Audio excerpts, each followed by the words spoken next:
Hey guys, this is E10 from SunBros, and I am really excited to be bringing you guys another installment in our How to Build Heroes video. Today we're going to be covering the brand spanking new marksman Lindis. I'm really excited about this one, guys, but before we start the video, if you guys enjoy the content, please make sure to give it a thumbs up, subscribe to the channel, and comment below and let me know what you guys think about the build and what you guys think about Lindis. Alright, now without further ado, let's go ahead and get started. We get started as always by checking out the hero to see what they're all about, what makes them tick and what makes them who they are, to see how to best build them and take advantage of their skill set.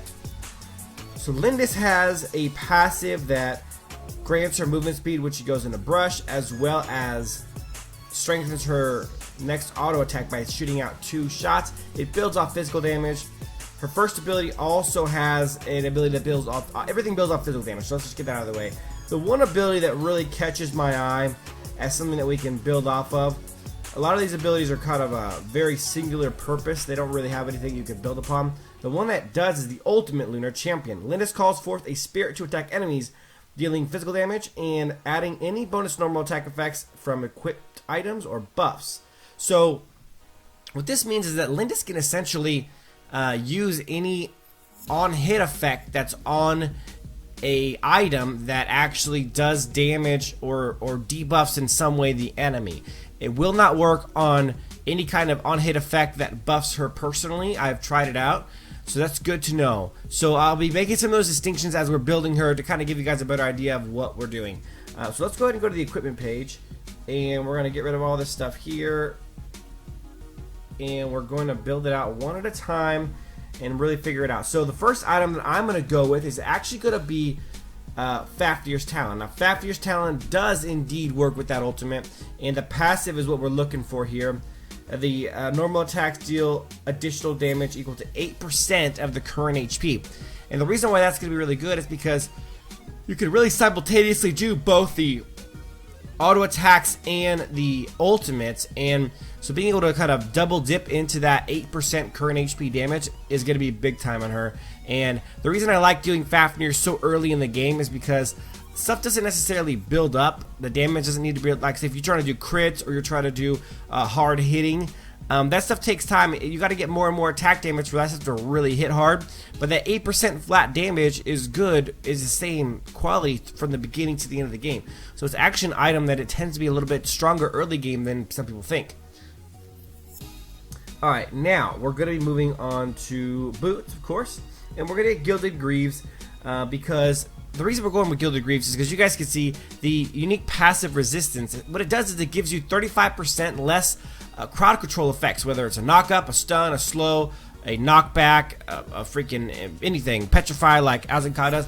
Any ability that crowd controls you will now last 35% less time because of these boots, and because Lindis doesn't have really good mobility or escapability whatsoever, no dashes, no nothing.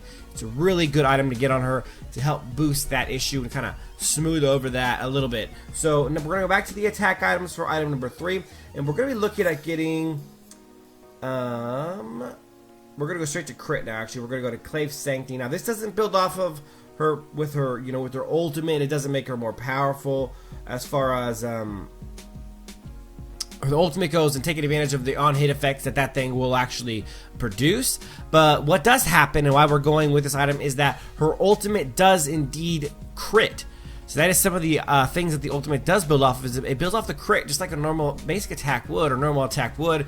And so we're going to start off by giving her Clave Sanctity, which is going to give her a really solid 100 attack damage, as well as, of course, the bottom, the 30% critical chance strike, which is the most of any item in the game. Now that we've gotten it for some crit, we're going to go ahead and go a different direction, and we're going to build the Beast. No. Hold on, I have some. This is kind of where I'm trying to figure out where to go next. So, one item that I do want to build that is not being built on her right now, but does indeed work with the ultimate as well, and it's a really good item. A lot of people have been building Rank Breaker on her because Rank Breaker obviously is pretty solid. 10% cooldown reduction, 100 attack damage, and then it gives you the 100 armor pen, and it's 10 plus per level. Not too bad, but to get to the full 250 that it gives you, you have to wait till level 15. And so what we're going to do to alleviate that process and be able to give you even more early is I want to go with Spear of Longinus. Now this one does indeed go with the ultimate. It does stack up to 5 times, and the ultimate does proc it. I've done some testing on that, so I really like the idea of going a Spear of Longinus on him. But what I'm going to go next is actually Slick Sting. I want to keep making sure I stack on those crits, and this actually makes the crit damage even bigger. So now I have 20% more crits for a total of 50%, and I do 50% more damage now on all of them. I also happen to have on my Arcana some crit chance and some crit damage, so my crits are going to get even sicker. Now, the next thing that I want to build is going to be, you know, the Beast is a really nice item. You guys know I love the lifesteal on it. I don't know that I'm going to head that direction this time. What I'm going to do next is build Spear Longinus to give us that really solid armor pen, and that works, you know, really good on both tanks and on, you know, other squishies. It's not going to be as effective on a tank as Muramasa might be or something like that, but it's still really solid, and we can always swap that item out for Muramasa if we find that we need to do it because of a tank issue of any kind. Sorry, I'm a little tired. Okay, and last but not least, we're going to end up doing, this is actually a tough one. So I did test out Devil's Handshake, and that stacks also with normal attacks, increase attack speed by 10% for 2 seconds, and it stacks up to 5 times. I can confirm that it does not work with the ultimate. It does not stack. I tested that out, and that one being a self buff and not a debuff of the enemy doesn't stack. So now that we know that, that is not a good option. Rank Breaker does work. A lot of people, but I've already got the Spirit of Longinus. Now, what I'm essentially, I'm picking between 3 items at this point. I either want to get Lifesteal with the Beast. We'll test out how that works. And the cool thing about that is that you do actually Lifesteal from the ultimate as well as the normal attacks, which normally doesn't happen for 80 heroes like that. And then I'm also looking at Omni Arms, which gives you attack damage, attack speed, lifesteal, cooldown reduction, of course, the unique passive. Now the passive does work on the ultimate, but it doesn't blow my mind away. It is a really solid item overall though, which is why I wanted. The passive does do enough damage to be worthwhile, but it isn't gonna like change the world. And I'm not sure that she'll cast enough of these abilities. I mean, she casts her ultimate pretty frequently every 2 seconds. That kind of makes it worth it in itself, because she can cast her ultimate over and over and over again. She can stack up to 5 times in there. And the other item that we're looking at is Fenrir's Tooth. Fenrir's Tooth obviously makes everything she does hit that much harder, and then the addition of the passive, which is disgusting. I was hitting like a truck with this on earlier in testing phase. I put this on, and when they fell below 50%, it was just a massacre. And so it's hard to go against that item.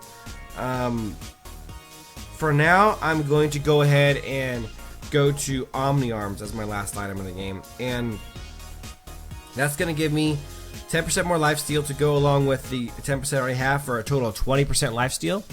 And it's going to give me 70 attack damage. You know what? I'm actually going to... No, I'm going to switch it up. I've decided... You know what? I want Fenrir's. Fenrir's... I'll tell you guys what. I think you guys are going to be pleasantly surprised with the way Fenrir's hits and how much damage it's really capable of doing. As a part of this kit, you're going to be lacking some lifesteal, and you're going to be lacking... that's pretty much it. I mean, the damage I found to be pretty substantial on this. So this is my final decision. This is the build I'm going to go with. I hope you guys enjoyed the video. Thanks for watching, and as always, till next time.